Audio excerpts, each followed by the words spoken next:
Entre 2003 et 2005, une famille américaine décide de profiter d'une opportunité pour s'offrir le plus grand club d'Angleterre, Manchester United. En investissant 780 millions de pounds, les parts des Glazers passent de 3% à 98%, faisant d'eux les propriétaires officiels du club. Si à l'époque déjà le move avait fait beaucoup de bruit, c'est aujourd'hui l'événement qui pour beaucoup va mener le club à la ruine. Si pour réussir à faire fructifier la centaine de millions investis dans l'équipe de Tampa Bay, ils avaient réussi à faire payer le nouveau stade par la ville, pour acheter le club, la famille ne dépensera que 200 millions de pounds de leur propre fortune. Le reste sera couvert par le LBO mis en place par une de leurs nouvelles personnes de confiance, Ed Woodward. 580 millions de pounds de dettes, hors intérêt donc, que la famille prévoit de régler grâce au profit que le club fera. L'objectif n'est pas de construire un projet sportif, de dominer le sport, l'objectif principal des Glazers c'est d'obtenir le maximum de revenus possible à travers le club. Pour cela, Ed Woodward profitera de l'image du club à l'international pour augmenter les revenus, en attirant de gros partenariats. Le plus connu reste le solide Chevrolet, bien au-dessus du marché de l'époque. Une aubaine, tout comme le boom des droits TV de la première ligue. Manchester United n'est plus un simple club de foot, c'est une société, une marque, une franchise que la famille fait tout pour exploiter. Mais en 2014, beaucoup de choses changent. D'abord, le départ du duo Ferguson-Gill. Pendant que Woodward s'occupait d'envahir le marché asiatique,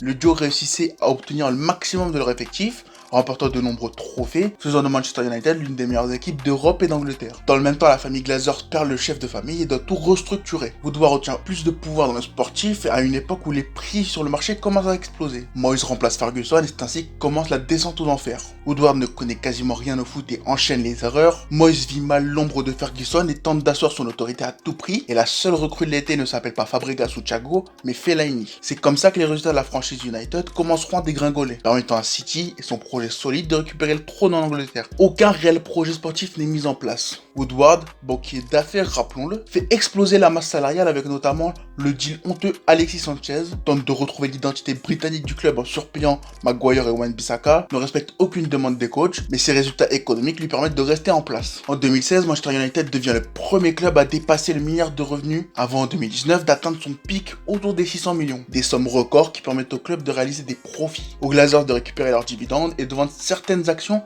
à prix fort, et qui laissent le club crouler sous ses dettes. Malgré tout, ces dernières années, le petit paradis économique que les Glazers se sont construits commence à mourir. Si Woodward réussit de nouveau à faire baisser le taux d'intérêt tout en repoussant les dettes à payer au maximum, l'impact du Covid est particulièrement fort sur un club qui financièrement tire pas mal de ses revenus de la vente de ses produits lors des jours de match. Dans le même temps, les dettes du club augmentent, les mauvais résultats des années précédentes font baisser la cote du club auprès des potentiels partenaires économiques, comme TeamViewer, qui paiera bien moins que son prédécesseur, menant à la baisse des revenus du club. Les protestations contre la direction sont de plus en plus virulentes, et lorsque le projet Super League est mis sur la table, les supporters iront jusqu'à envahir le stade pour protester, ce qui mènera le club à se retirer du projet, et à Woodward de se retirer. 2021-2022 devait être la saison où la situation économique devait s'améliorer, et si l'image de United commence à se désagréger, le retour de Ronaldo a permis pendant un temps de tout remettre en place. Si la Juventus avait déjà montré l'impact financier que l'arrivée de Ronaldo pouvait signifier, son retour à United ne permettra pas le même exploit. Pendant quelques temps, les actions de United seront boostées, sa présence permettra de négocier des deals, mais très vite, la situation dégénère de nouveau. Sportivement, l'équipe va mal, finit par se séparer de Solskjaer et décide d'enfin mettre en place un plan. Ralf Rangnick arrive,